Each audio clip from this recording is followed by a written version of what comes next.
اور یہ نبی کے دیوانے کا حال دیکھو. کافر جنگی قیدی کہنے لگا پہلے کلمہ پڑھا اور ہم تمہارے دشمن تمہیں مارنے آئے, مٹانے آئے, قتل کرنے آئے اور گرفتار ہو کر آئے تو تم پتے چباؤ, ہمیں کھانا کھلاؤ. ادھر ایک واقعہ اور ہوا انہی دنوں میں ہی کہ ایک اور آدمی لے گیا, اس کے یہاں کھانا مختصر تھا. اس نے بیوی سے کہا کہ رل مل کے کھانے کا رواج ہے, جب کھانا کھانے بیٹھیں گے تو ٹھیک کرنے کے بہانے چراغ بجھا دیو, میں یوں ہی خالی منہ کو ہاتھ لگاتا رہوں گا, نبی کا مہمان کھانا کھا لے گا. ادھر قرآن آ گیا والذین تبوؤا الدار والایمان من قبلہم یحبون من ہاجر الیہم ولا یجدون فی صدورہم حاجۃ مما اوتوا ویؤثرون. قرآن آ گیا, میرے محبوب کمال ہو گیا صلی اللہ علیہ وسلم. ان لوگوں کا کیا کہنا, خود بھوکے رہتے ہیں, نبی کے مہمان کو کھانا کھلاتے ہیں.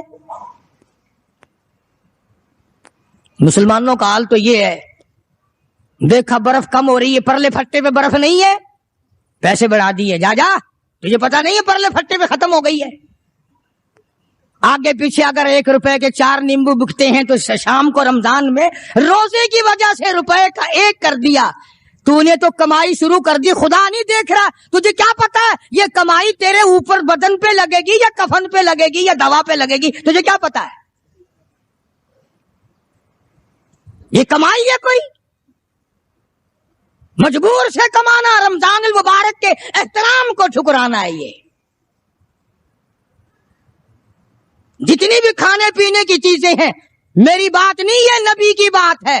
جو بھی رمضان کا مہینہ سمجھ کر کہ روزوں کا مہینہ لوگ لیویں ہی لیویں گے, دودھ ہو, میٹھا ہو, برف ہو, نیمبو ہو, شربت ہو, جو بھی ان چیزوں کو مہنگا کرے گا, خدا کی قسم کھا کے کہتا ہوں قیامت کے دن اس کا کوئی حصہ نہیں ہوگا. اس لیے کہ خدا کہے گا کہ تم نے رمضان کا احترام کیا یا کمائی کی رمضان کا نام لے کر.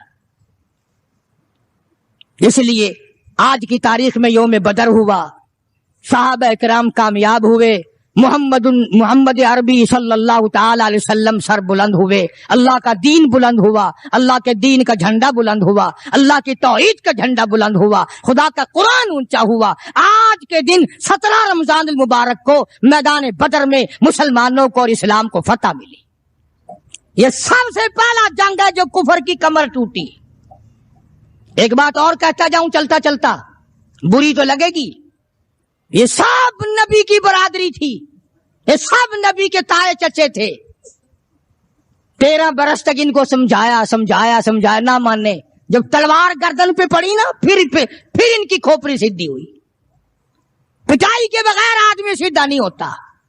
بڑے بڑے جب ان کے لیڈر مر گئے, صحابہ نے کھینچ کر مردوں کو گھسیٹ کر ایک ڈٹھے کنویں میں پھینک دیا.